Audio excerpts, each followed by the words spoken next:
Ebertsioaren indartze isometrikoa. Ebertsioan, oina, kanpora eta gora eramango dugu.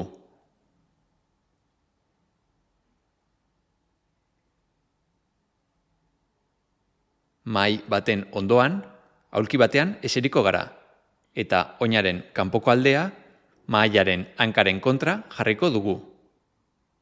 Presioa egingo diogu, kanpora eta gora indarra eginez.